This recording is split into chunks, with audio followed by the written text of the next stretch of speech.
The morning started like any other day on Space Station Delta. Jack Thompson wiped the sweat from his forehead as he fixed another broken air filter. Being a maintenance engineer wasn't glamorous, but someone had to keep the station's systems running.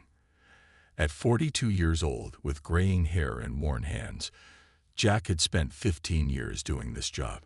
He knew every bolt, wire, and pipe on the station like they were old friends. That ordinary morning changed when every screen on the station suddenly went dark. Then, one by one, they lit up with a message that would change human history forever. To the species known as humans, the message read in perfect English, "We are the Stellar Confederation, an alliance of advanced civilizations. We have been watching your development." Jack stood frozen, his wrench forgotten in his hand, as he watched along with everyone else on the station. The message continued to appear on every device capable of displaying text. Your species stands at a crossroad. You have achieved space travel, but you remain primitive in many ways. We must determine if you are worthy of joining galactic society. The entire station fell silent. Even the usual hum of machinery seemed quieter, as if the station itself was holding its breath. We propose a challenge. We will select one human to represent your species. This individual will face trials against champions from other civilizations. Their performance will determine humanity's place in the galaxy. People around Jack began whispering, wondering who would be chosen.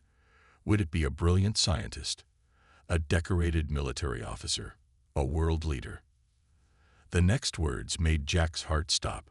We have selected Jack Thompson, maintenance engineer, Space Station Delta. Every head turned toward him. Jack felt his mouth go dry. There must be some mistake, he managed to say, but the message continued. We choose not your best, but your average. True worth of a species lies not in its exceptional individuals, but in its ordinary ones. The station's commander, a tall woman with steel gray hair, rushed to Jack's side. Get to the main hall, she ordered. We're receiving more transmissions. In the main hall, hundreds of station crew members gathered around the largest screen. The alien message now showed a countdown. 24 hours until arrival. I can't do this, Jack said, his voice shaking. I'm just a maintenance guy. I fix things when they break. That's all. The commander looked at him seriously. Maybe that's exactly what they're looking for, Jack. You've solved more problems on this station than anyone else. You find ways to fix things that others say can't be fixed. Over the next few hours, Earth's governments scrambled to respond. Scientists analyzed the message. Military leaders debated strategies. But in the end, they all reached the same conclusion. They had no choice but to accept the challenge. Jack spent his remaining hours studying everything he could. But what do you study when you don't know what you're facing? He finally decided to do what he did best. He went back to work, fixing things around the station. Why are you still working? A young technician asked him. Jack tightened a bolt before answering. Because this is what I know. This is what I'm good at. And right now, it's the only thing keeping me sane. When the alien ship arrived, it appeared silently, a massive structure that made Space Station Delta look like a toy. It was beautiful in a strange way, with curves and angles that seemed to bend space itself. A light enveloped Jack as he stood in the airlock, wearing his standard work uniform. He had refused the formal clothes they'd offered him. If I'm representing ordinary humans, he'd said, I'll do it as myself. The last thing he heard was the commander's voice. Remember, Jack, humanity has something these aliens don't understand yet. We break things, we fix things, and we never, ever give up. Then the light brightened, and Jack Thompson, the unremarkable maintenance engineer who was about to become humanity's most important representative, disappeared from Space Station Delta.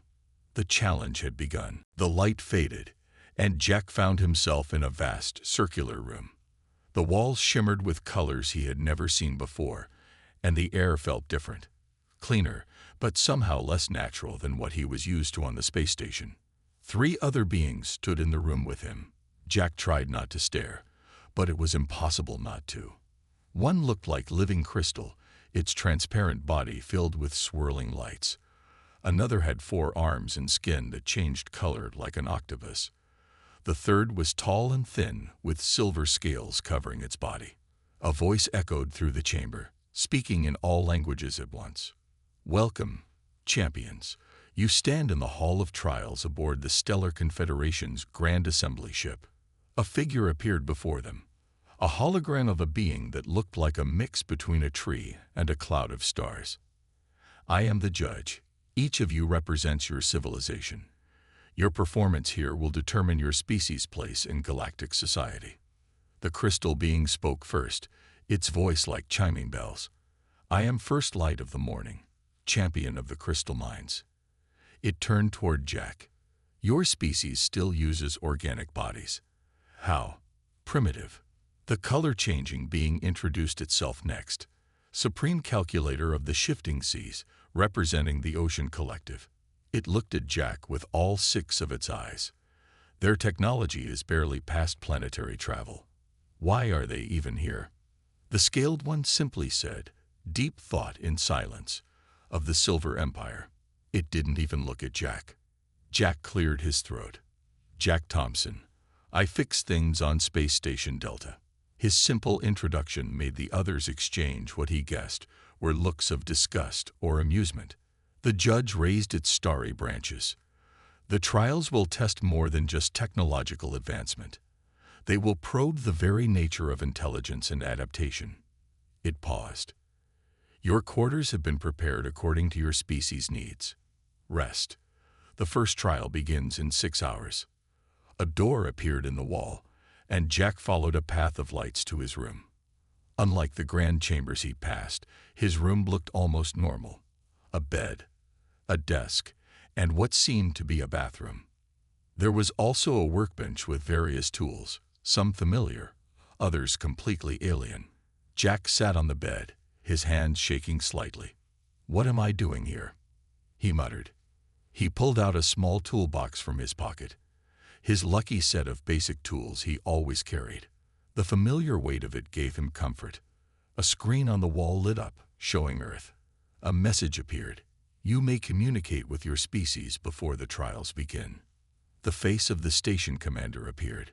"Jack, are you all right? What's it like up there?" He described what he'd seen, trying to keep his voice steady. "Commander, I'm way out of my league here. These other champions, they're not even human-like. One's made of crystal." "Listen to me, Jack," she said firmly. "Humans have something special. We've survived ice ages, plagues, wars. We've gone from caves to space in a blink of cosmic time. You know why? Because we adapt.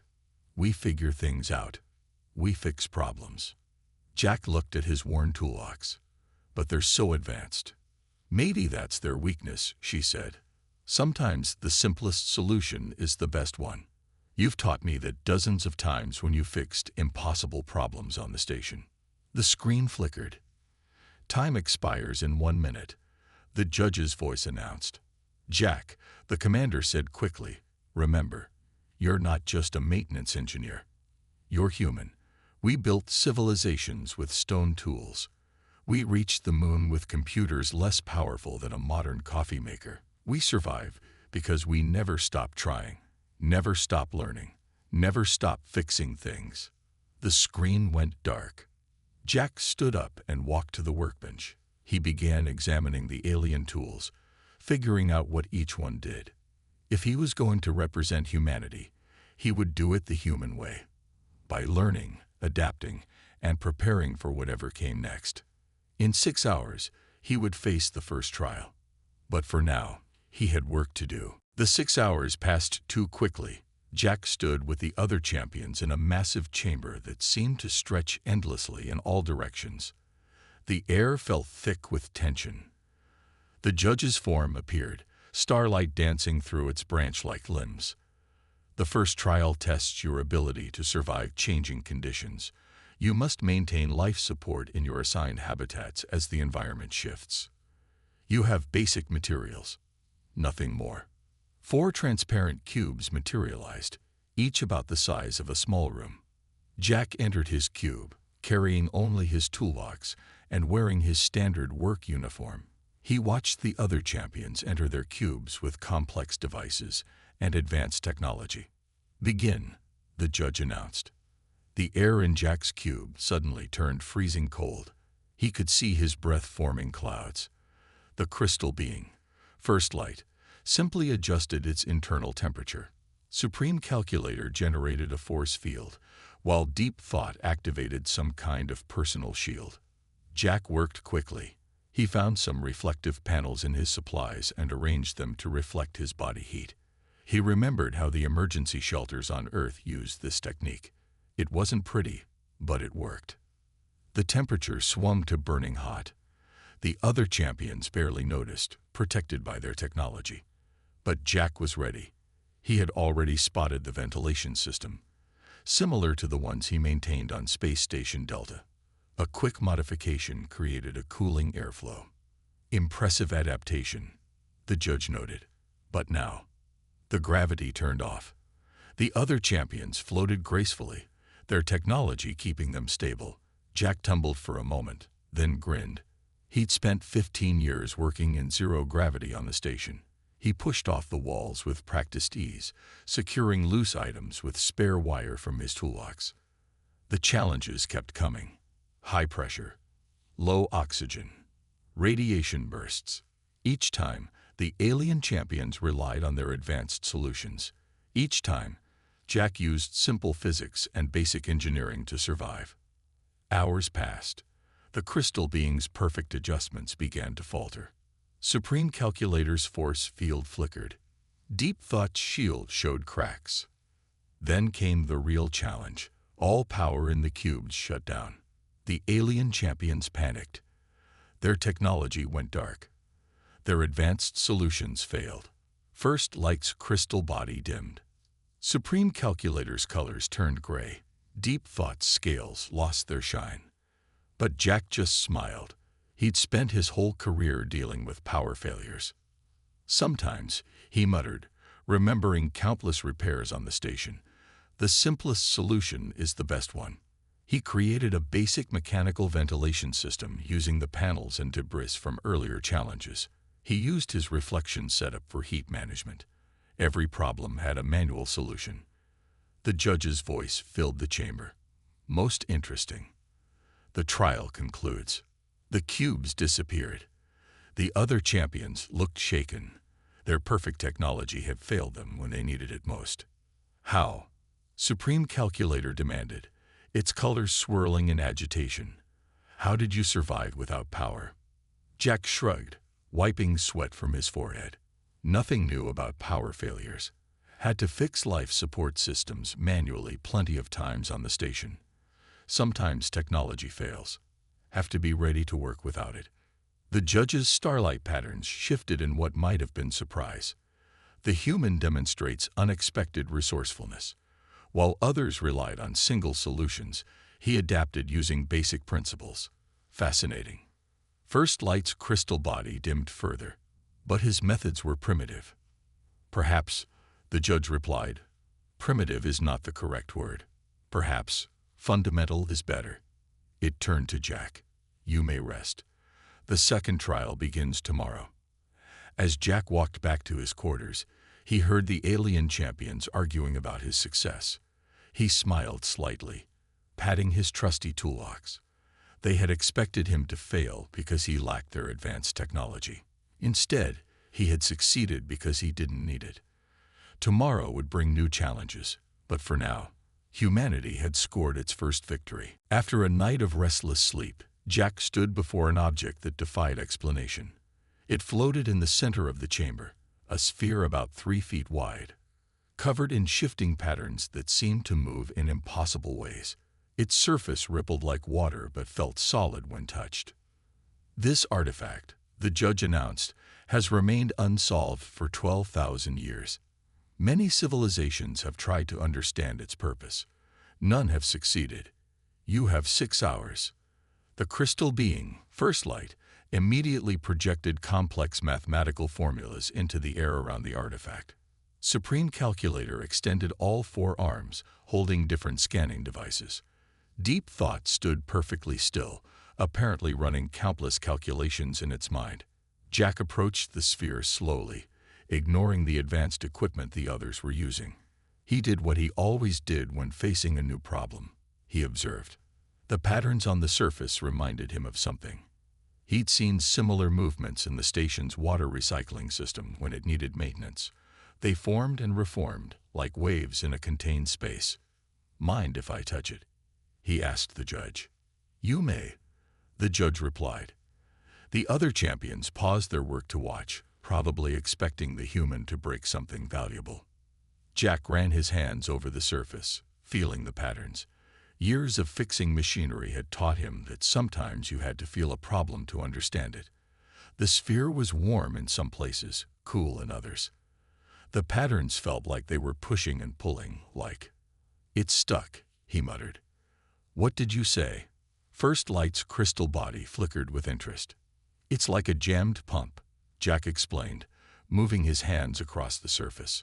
"See these patterns? They're trying to flow, but something's blocking them. I've seen it 100 times in the station's systems."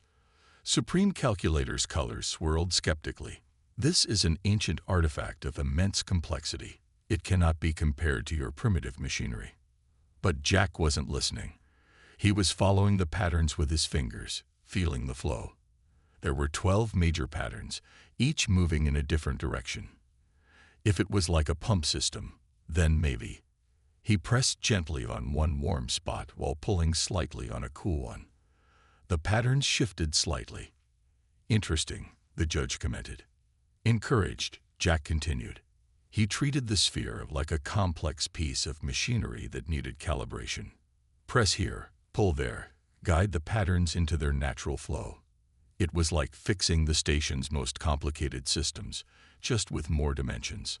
After 3 hours of careful adjustments, something changed. The patterns began flowing smoothly, no longer fighting against each other. The sphere started to hum. "Step back," Deep Thought warned, but Jack stayed where he was. The sphere rose higher in the air, its patterns now moving in perfect harmony. It split open like a flower blooming, revealing a core of pure light. "Extraordinary," the judge said softly. The artifact was indeed stuck. It needed not complex calculations or advanced analysis, but simple understanding of flow and movement. First Light's crystal body dimmed in what might have been embarrassment. "But how? We tried every known mathematical formula." "Sometimes," Jack said, wiping his hands on his uniform, "you don't need formulas. You just need to feel how something wants to move and help it get there." The judge's starlight patterns danced excitedly. The human demonstrates an unexpected insight. While others sought to force understanding through complexity, he achieved it through observation and intuition. The artifact closed gently, its patterns now flowing smoothly and beautifully. "You may rest," the judge announced. "The final trial begins tomorrow. It will be most challenging." As Jack walked back to his quarters, he heard Supreme Calculator say to the others, "Perhaps we have underestimated these humans." Deep Thought replied quietly, "Perhaps we have underestimated simplicity itself." Jack smiled. Tomorrow would bring the hardest challenge yet, but for now, humanity had proved itself again. Not through advanced technology or complex mathematics, but through simple, practical understanding. Sometimes, he thought, the best solutions are the ones you can feel with your hands. Jack woke to the sound of arguing outside his quarters. He recognized Supreme Calculator's musical voice, now sharp with anger. "This is unacceptable. The human must be cheating somehow." "Your accusation lacks evidence," the judge's calm voice replied. "The human has followed all rules." Jack opened his door to find all 3 alien champions confronting the judge. First Light's crystal body pulsed with angry red colors. Deep Thought's silver scales stood on end. "Look at him," First Light said when it saw Jack. "No neural enhancers, no quantum processors, no AI assistants, just primitive organic matter and simple tools. It's impossible for him to succeed. The judge's starlight pattern swirled thoughtfully. Yet succeed he has. Perhaps your definition of impossible requires adjustment. Supreme Calculator turned all 6 eyes toward Jack. Its color-changing skin had turned a deep, threatening black. We will not be humiliated by a maintenance worker from a primitive species. Before anyone could react, Supreme Calculator pulled out a small device and pointed it at Jack. A beam of energy shot out, aimed at his chest. Jack's years of emergency drills kicked in. He dove to the side, rolling behind a column. The energy beam hit where he had been standing, leaving a scorch mark. "Stop this at once," the judge commanded, but Supreme Calculator had lost control. "Our civilizations have existed for millions of years. We have mastered the forces of nature. We cannot lose to this." More energy beams filled the air. Jack stayed behind the column, thinking fast. He noticed the beam weapon was growing hotter with each shot. He could feel the heat from where he hid, just like an overloading power coupling on the station. "Your technology is superior," Jack called out, keeping his voice calm. "Your civilization is older. Your species is more advanced. I'm just a human who fixes things." "Then surrender," Supreme Calculator demanded, firing another shot. "But you know what humans are really good at," Jack continued, noticing when things are about to break. The weapon in Supreme Calculator's hands was now glowing dangerously hot. Its other 3 hands reached for it in panic as the device began to whine. "Drop it," Jack shouted, running out from behind the column. Without thinking about his own safety, he tackled Supreme Calculator, knocking the overheating weapon away just as it exploded. The blast knocked them both down, but Jack had made sure they were far enough away to avoid serious harm. He helped Supreme Calculator up, checking for injuries just like he would with any crew member after an accident on the station. "Why?" Supreme Calculator asked, its color returning to normal. "Why did you help me after I tried to harm you?" Jack shrugged. "That's what humans do. We fix things. Sometimes that means fixing situations, not just machines." First Light and Deep Thought stood silent, their previous anger replaced by something that looked like respect. The judge moved forward, its starlight form growing brighter. "This incident, while regrettable, has proven educational. The human demonstrated not just quick thinking and bravery, but also compassion. When faced with hostility, he chose to help rather than harm." Supreme Calculator's colors shifted to a deep blue. I apologize for my actions. I have shamed my civilization." "No," Jack said, "you just proved something about your civilization, that it can admit mistakes and learn from them. That's pretty advanced, if you ask me." The judge's patterns formed what might have been a smile.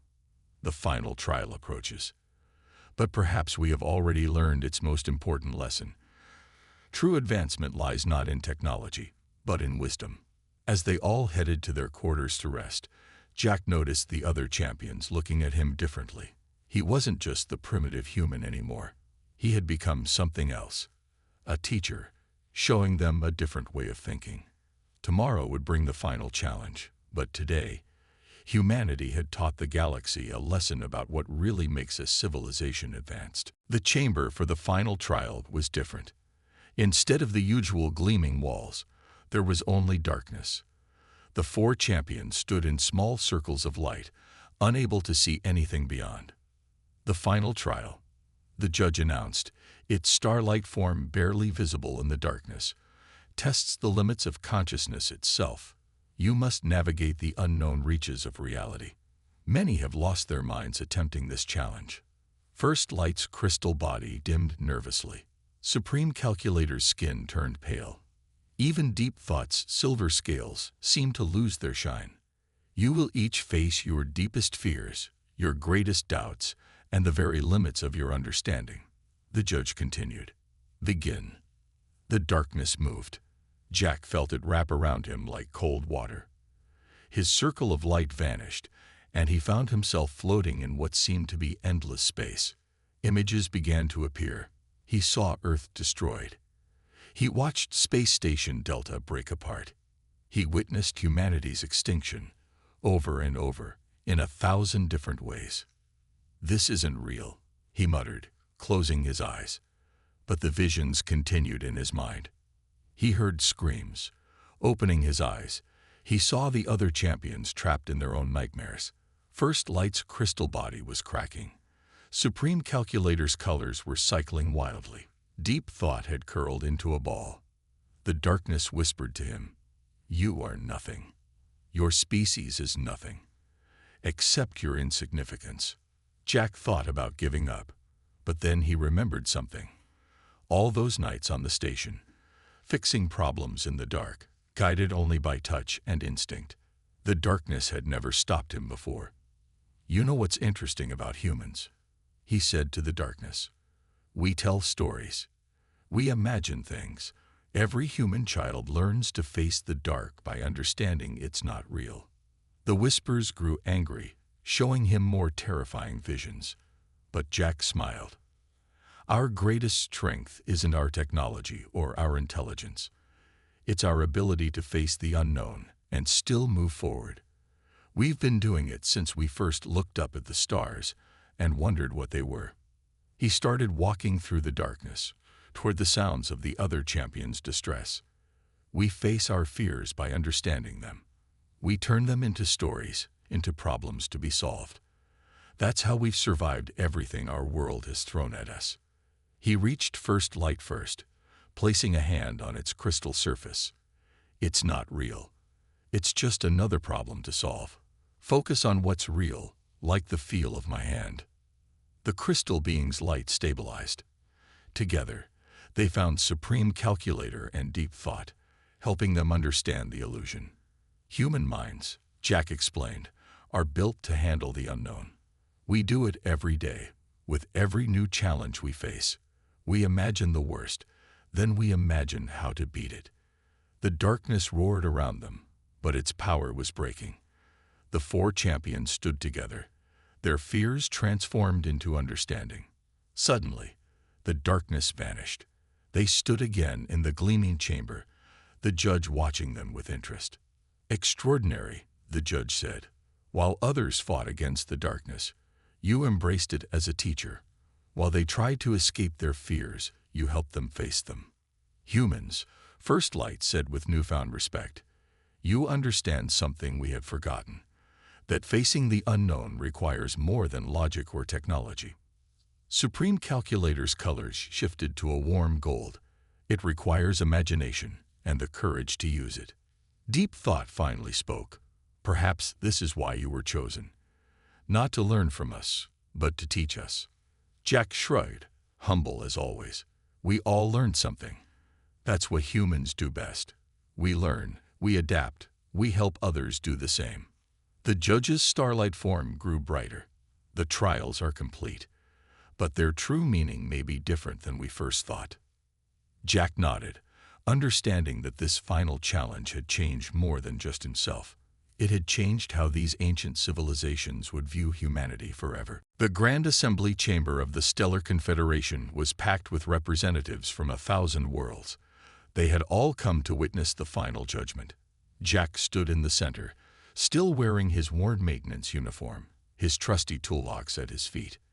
The judge's starlight form grew until it filled the chamber's huge dome. "We gather to announce our decision regarding humanity's place in galactic society." First Light floated forward, its crystal body glowing with new respect. "As a champion, I speak first. We thought humans primitive because they lack our technology. We were wrong. They possess something far more valuable, the ability to see solutions where we see only problems." Supreme Calculator stepped up next, its colors shifting in gentle waves. Their strength lies not in processing power or advanced systems, but in their unique way of thinking. They turn limitations into advantages. They make weakness into strength. Deep Thought's silver scales reflected the chamber's lights as it spoke. They demonstrate that true intelligence is not measured by technological advancement, but by adaptability, creativity, and wisdom. The judge's starlight pattern swirled thoughtfully. "Jack Thompson, You came here as humanity's representative. You faced challenges designed to prove your species' worth. Instead, you taught us about worth we had forgotten. Jack shifted uncomfortably under the attention of so many advanced beings. I just did what any human would do. We fix things. We help others. We face problems by understanding them, not just throwing technology at them. And that, the judge announced, is why our decision is unprecedented. Humanity will not simply join the Stellar Confederation. They will help lead it. A murmur ran through the assembled aliens. The judge continued, "We have grown complacent in our advancement. We have forgotten the fundamental truths that humanity still embraces. They will teach us to think differently, to solve problems creatively, to face the unknown with courage and imagination." First Light moved closer to Jack. "Will you accept this role? Will humanity help guide us toward a new way of thinking?" Jack looked around the chamber, at the thousands of alien faces watching him.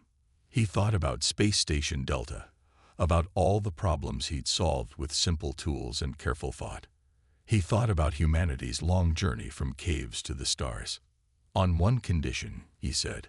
The chamber fell silent, waiting. "We learn from each other. Humanity has a lot to teach, yes, but we also have a lot to learn. That's another thing humans are good at, learning from everyone we meet." The judge's starlight form brightened with approval. "Wisdom beyond wisdom. You prove our decision correct yet again." Supreme Calculator's colors shifted to bright gold. "I once tried to harm you out of fear and pride. Now I understand. The greatest advancement comes not from destroying what we don't understand, but from learning from it." Deep Thought spoke softly. "The universe is vast and full of mysteries. Perhaps what we need most is not more technology, but more humanity." The judge raised its starlight branches. "Let it be known across the galaxy, humanity has not just passed our challenge. They have transformed it. They have shown us that true civilization lies not in the height of our achievements, but in our ability to grow, adapt, and help others do the same." As the chamber erupted in celebration, Jack picked up his toolbox. He had a lot of work ahead, helping build bridges between worlds, teaching the value of simple solutions, learning from ancient civilizations. But that's what humans did best, facing new challenges, solving problems, and moving forward together. From that day forward, whenever the Stellar Confederation faced a seemingly impossible problem, they would say, "Let's think like humans." And somewhere on a space station orbiting a small blue planet, maintenance workers would continue fixing problems, never knowing they were following in the footsteps of the man who changed the galaxy with nothing more than a toolbox and human ingenuity. The challenge was over, but humanity's greatest adventure was just beginning.